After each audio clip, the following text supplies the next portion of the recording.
الرحیم۔ تاریخ الادب العربی ایک اہم موضوع ہے، اور اس کا ایک حصہ جو پہلا حصہ ہے جس میں مدارس ادب ہیں، اور اسی طرح مقیاس ادب ہیں، اور اسی طرح نظریہ تین ہے، عناصر اساسیہ ہیں ادب کی صفات لازمہ ہیں، اور ادب کی جو تعریف عامہ ہیں، یہ تمام چیزیں اور ادب کے ملکات ہیں، یہ ہم سب کچھ پڑھ چکے ہیں، اور اس پر 1 گھنٹے کی تفصیلی ویڈیو جو ہے وہ موجود ہے، آپ اس سے استفادہ کریں۔ یہ اس سلسلے کا دوسرا لیکچر ہے۔ اس میں سب سے پہلے تاریخ الادب ہے، ہم شروع کرتے ہیں بغیر کسی تمہید کے۔ پہلی کتاب ہے جی طبقات فحول الشعراء، یہ ابن سلام الجمحی کی کتاب ہے، اور دوسری کتاب دی ہے جی قلائد العقیان و مطمح الانفس، یہ علم الاخلاق پر مشتمل فتح بن محمد بن خاقان الاشبیلی کی ہے، جو کہ متوکل علی اللہ کے وزیر تھے اور اسی کی طرف سے مصر کے گورنر تھے۔ تیسری کتاب ہے جی معجم الشعراء، اس میں یہ تاریخ الادب العربی سے ریلیٹڈ کتاب ہے، اس میں شاعروں کی ہسٹری موجود ہے، ان کی تفصیلات موجود ہیں، اور یہ محمد بن عمران المرزبانی کی ہے، جو کہ خراسان سے ان کا تعلق تھا، مذہباً جو کہ معتزلی تھے، ایک بڑے ادیب اور ایک بڑے مورخ تھے، اور یہ قادر باللہ کے زمانہ میں جو ہے وہ ان کی سکونت تھی۔ اس کے بعد ہے جی اگلی کتاب یتیمۃ الدہر فی شعراء اہل العصر، یہ کتاب بہت ضخیم ہے، ادب عربی کے اندر 80 جلدوں پر مشتمل ہے، اور اس کی خصوصیت یہ ہے کہ یہ تراجم کی پہلی کتاب ہے، اور اس میں جو تقسیم کی گئی ہے وہ علاقائی اعتبار سے ادب کی تقسیم کی گئی ہے۔ ابو منصور ثعلبی، جن کا نام عبد الملک بن محمد ہے اور متوفی 429 ہجری ہیں، یہ ابو منصور ثعلبی جن کو امام ثعلبی بھی کہتے ہیں، یہ فارسی تھے یا عربی، اس میں اختلاف پایا جاتا ہے، اور ان کی جو وجہ شہرت ہے وہ تذوق ادب ہے، اور اسی طرح لطائف ہیں اور مختلف اقتباسات ہیں، لسانیات کے بڑے ماہر تھے، اور جامع قول کے مطابق یہ عجمی تھے۔ اس کے بعد اگلی کتاب ہے جی الذخیرہ فی محاسن اہل الجزیرہ، یہ کتاب اندلس کی تاریخ میں سب سے عمدہ ترین کتاب ہے، جو کہ علی بن بسام اندلسی اور الشریطینی، یہ شنترینی بھی کہا جاتا ہے، انہوں نے 500 جو کہ متوفی 542 ہجری ہیں، انہوں نے اس کو ترتیب دیا تھا۔ اور دمیۃ القصر و عصرۃ اہل العصر، یہ بھی تراجم شعراء میں ہے، اور اس کتاب کی تفصیل علی بن حسن الباخرزی نے یہ کتاب ترتیب دی تھی، اور اس میں 530 شعراء کا ترجمہ موجود ہے، اور یہ علی بن حسن الباخرزی جو ہیں انہوں نے یہ کتاب لکھی، اور لکھ کر اپنے زمانے کے مشہور وزیر جو کہ علم دوست تھے نظام الملک جن کا نام تھا، ان کو پیش کی، اور علی بن حسن باخرزی 467 متوفی ہیں۔ ریحانۃ الالباء وزہرۃ الحیات الدنیا، یہ کتاب شہاب الدین الخفاجی کی ہے، اور شہاب الدین خفاجی جو تھے یہ عصر عثمانی کے بہت بڑے شاعر ہوئے ہیں، اور اسی طریقے سے لغت کے بڑے ماہر تھے، اور مصر کے قاضی بھی رہے ہیں۔ سلافۃ العصر فی محاسن الشعراء بکل مصر،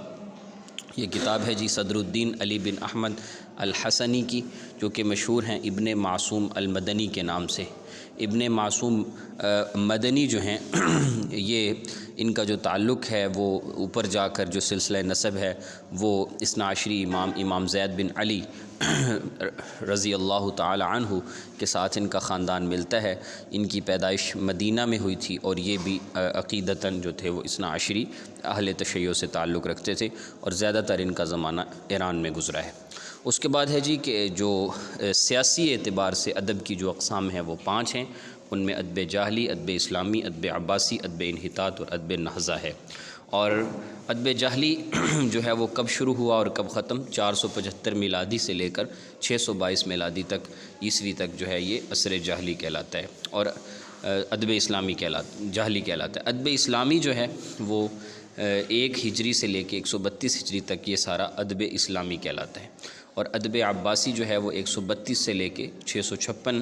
ہجری تک جو ہے یہ سارا جو کہلاتا ہے یہ ادب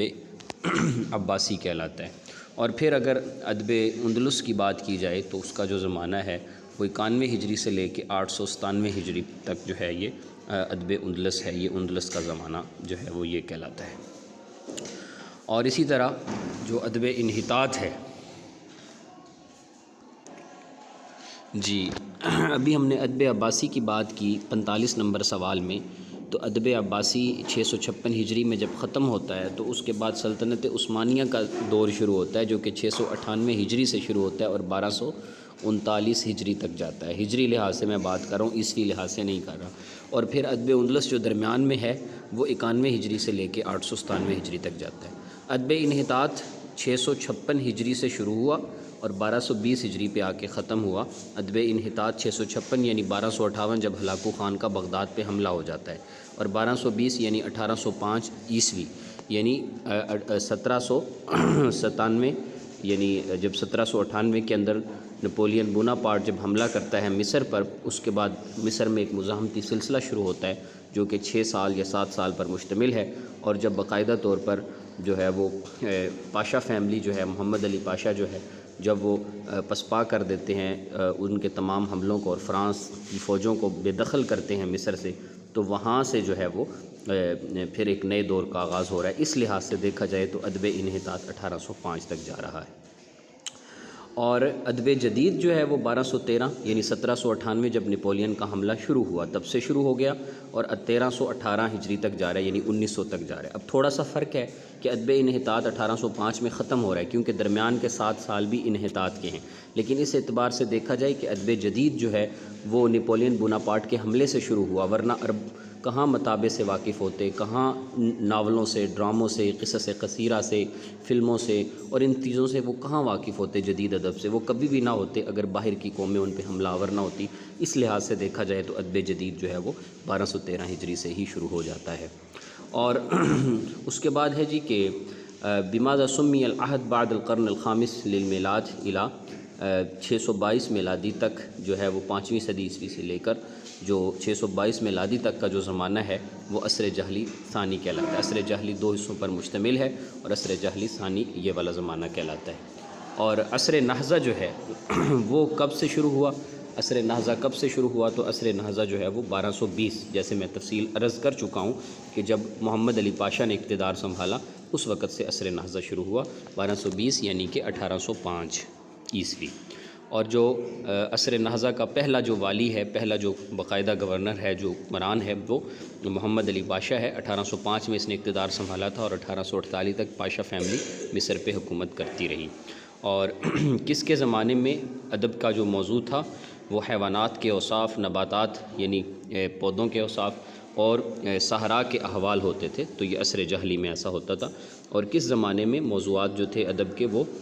جنگیں تھیں اور فتوحات تھیں اور ادارت تھی، یعنی انتظامی امور تھے، تو وہ خلافت راشدہ کے زمانہ میں تھا ایسا۔ اور کون سے زمانے میں ادب کا موضوع سیاسی تنازعات، جنگی تنازعات اور مختلف آپس کی نفرتیں تھیں، تو وہ امویوں کے زمانے میں تھا۔ اور کس کے زمانہ میں ادب کا جو موضوع تھا وہ علم تھا، وہ معاشرت تھی، وہ مدح تھی، حجف تھی اور لحاظ تھا، یہ عصر عباسی تھا۔ اور اگر ہم لغت کی درستگی کے لحاظ سے ادب کو تقسیم کریں گے تو 4 حصوں پہ تقسیم کر سکتے ہیں: ادب قدیم، ادب مخضرم، ادب مولد اور ادب محدث یعنی تحدیثی ادب، نیا ادب، جدید ادب۔ تو ادب مخضرم یعنی اس کو یہ ادب کا نام کیا نام دیا جاتا ہے اس ادب کو کہ جس کی ابتدا عصر جاہلی سے ہوتی ہے، صدر اسلام پہ اس کی انتہا ہوتی ہے، تو وہ ادب مخضرم کہلاتا ہے۔ اور اس ادب کا کیا نام ہے کہ جو عصر عباسی سے شروع ہوتا ہے، تو وہ ادب مولد کہلاتا ہے۔ اور اس ادب کا کیا نام ہے جو کہ بعد والے زمانوں میں ہے، یعنی عصر عثمانی ہے یا اندلس ہے، تو اس کو ادب جو ہے وہ محدث کا نام دیا گیا ہے، یعنی اس کے وہاں سے ادب کی جو ہے وہ ایک اور صنف شروع ہو جاتی ہے۔ اب تھوڑا سا عصر اسلامی اور عصر عباسی کی تاریخوں کی ہلکی سی وضاحت بھی دیکھ لیجئے۔ عصر اسلامی جو ہے اس کی ابتدا 1 ہجری سے ہوتی ہے، جب مسلمان 622 عیسوی میں ہجرت کر کے مکہ سے مدینہ آتے ہیں، اور 40 ہجری تک جو ہے وہ اسلامی دور رہتا ہے خلفائے راشدین حضرت امام حسن کے، جو خلافت کے 6 ماہ ڈال کر۔ اور اس کے بعد پھر عصر اموی شروع ہوتا ہے 40 ہجری، حضرت امیر معاویہ کے پورا کنٹرول امام حسن جب بیعت کر دیتے ہیں امام حضرت امیر معاویہ کے ہاتھ پر، تو اس سے جو ہے وہ عصر اموی شروع ہو جاتا ہے، 40 ہجری سے 132 ہجری تک جاتا ہے۔ اور عصر عباسی جو ہے اس کا جو پہلا دور ہے، یعنی جس میں جو حکومت تھی وہ اپنے عروج پہ پہنچی، وہ 132 ہجری سے شروع ہوتا ہے اور 232 تک جاتا ہے۔ پہلے 100 سال عروج کے تھے، 8 خلفاء نے انتہائی اہم کارنامے دیے۔ اسی میں ابو جعفر منصور تھا، ابو العباس صفوان تھا، ہادی تھا، مہدی تھا، اسی کے اندر جو ہے وہ امین تھا، مامون تھا، ہارون تھا، تو انہوں نے اٹھا دیا حکومت کو۔ پھر اس کے بعد تھوڑا گراوٹ شروع ہوئی۔ دوسرا دور ہے کہ جس کے اندر ترکیوں کا عمل دخل بہت زیادہ ہو گیا تھا عباسی سلطنت میں، 232 سے 334 تک۔ اور تیسرا دور ہے کہ جس دور کے اندر سلجوق جو تھے انہوں نے اپنا انتہائی عمل دخل کیا اور باقاعدہ طور پر توڑ کر اب سلطنت عباسیہ کو اپنی الگ ایک حکومت بھی نکال لی، لیکن سلطنت انتہائی کمزور ہوئی۔ 334 سے لے کے 434 یہاں لکھا ہے، یہ غلط ہے، 447 تک یہ زمانہ جو ہے، یہ عصر سلجوقی جو ہے، اس میں ان کا کنٹرول زیادہ ہو گیا تھا۔ اور آپ کو پتہ ہے سلجوق سلطنت جو قائم ہوئی تھی وہ 1055 میں قائم ہوئی اور 1092 تک گئی۔ اور اس کے بعد پھر چوتھا دور ہے جی، عصر عباسی کا جو چوتھا دور ہے، یہ وہ دور ہے کہ جب جو مختلف چھوٹی چھوٹی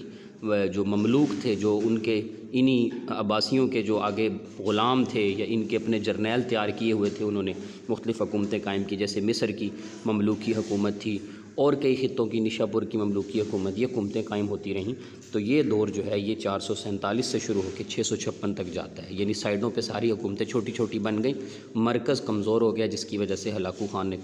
مرکز پہ حملہ کیا اور وہ بالکل تہس نہس کر دیا۔ اس کے بعد ہے جی عصر انحطاط پھر شروع ہوتا ہے، جو کہ 656 سے لے کر 1220 تک جاتا ہے، اور میں بتا چکا ہوں کہ 1220 کیوں ہے، یعنی 1805 تک کیوں ہے، کیونکہ نپولین بوناپارٹ کے حملے کے بعد کے جو 7 سال ہے جو کہ مزاحمت مصر میں جاری رہی، اس دور کو بھی اسی میں شمار کیا جاتا ہے۔ انشاءاللہ تیسرا جو لیکچر ہوگا اس میں اگلے ٹاپک کو کور کریں گے۔